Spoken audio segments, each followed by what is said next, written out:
What's up, y'all? We're back, and we got something we haven't done in a while. Some NBA news, and big news that I think we were all expecting maybe a little while back, but hey, it is what it is. But Damian Lillard's finally been moved. Only it's not to the Miami Heat, it's to the Milwaukee Bucks.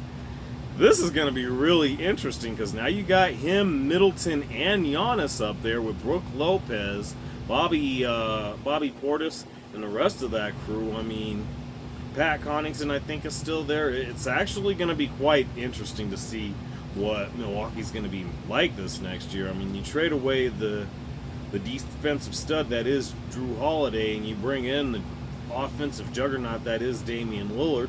Not that you take anything away from him defensively, but I think that especially when you look at size, in addition to that, you'd probably rather have Drew Holiday where that's concerned. But Dame will more than make up for it with his scoring. I mean, there's just no ifs, ands, or buts about that. And I gotta say, that makes Milwaukee rather scary.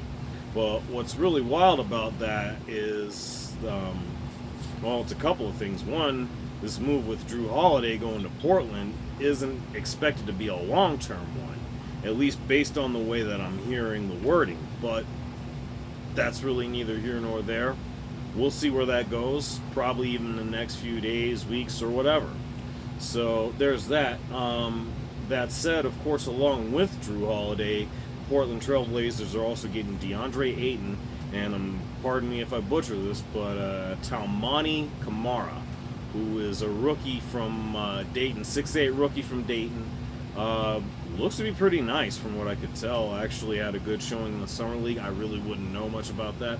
I didn't follow Summer League as closely as I normally would have. So that's kind of hard for me to say. And that's really interesting that he's such a highlighted piece in this trade. But we'll see how all that works out. The Suns, on the other hand, will end up getting back Yusuf Nurkic, Grayson Allen, Nasir Little, and Keon Johnson, which is really interesting because I was pretty sure Keon Johnson was with the Spurs, but apparently not anymore now, and certainly not with the Trailblazers anymore either. That being said, I feel like that's huge for Phoenix because now we can actually say they have depth.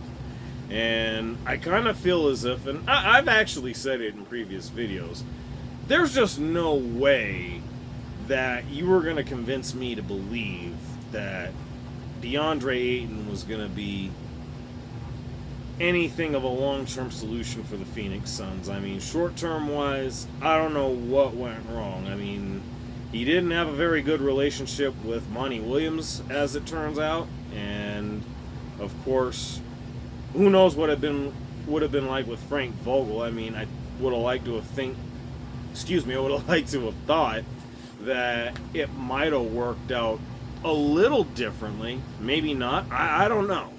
I mean, it's going to be really interesting here, and I'm going to have to look at the rosters, but I'm going to be interested in seeing the Suns. I mean, I think the obvious starters are, of course, Booker, Beal, and Durant. I'm going to go ahead and say Nurkic is their anchor at center. Gosh, it's going to be interesting to see. I like Yuta Watanabe for starting at small forward, but then they've also got a couple of other pieces there, which I don't remember off the top of my head. Again, I'm going to have to look at rosters a little bit closer, and we're going to be talking a lot more about this with the season getting ready to start here within the next few weeks. But all the same, though, I gotta say it's actually pretty wild to find that this is the deal that we wound up getting here. Of course, Miami is gonna be on the outside looking in, just as they were when it came to winning the finals, of course. But it's really, really wild to see where they go from here, how they're going to rebound after having been bounced from the finals 4-1, after becoming the first number 8 seed to make it into said NBA finals. I believe the third No, the second ever, because the first one was the New York Knicks. I don't think there's been anybody else since then. Both of them were out of the East, by the way. Let's just throw that little nugget out there. But nonetheless, I'm actually looking forward to what this is going to be like, not just for the league, but obviously Milwaukee, I feel like, is going to be better. Portland's going to be really interesting to see now that they're going to be a completely new look team. And again, the Suns, I mean, they actually have depth now. And I was already interested in seeing how it was going to work with Beal and Booker in the backcourt, but now you've got some cap space a bit freed up. So let's see what happens along with the additions that the Suns have made. And I gotta say, there's some pretty good ones. I like Nasir Little. Keon Johnson's definitely a great piece to have. He was very good, very serviceable with the Olympic team a few years back, really. Of course, that was 2025 in Japan, and that wound up being because of the pandemic.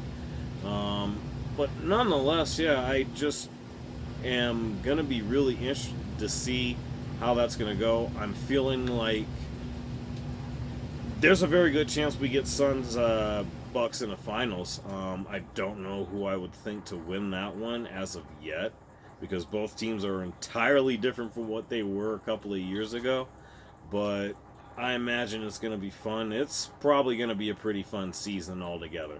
Nonetheless, let me know what you guys think. Was this a good move by the Blazers, the Bucks, and the Suns, or otherwise? Did Miami really get the short end of the stick again? I think they did.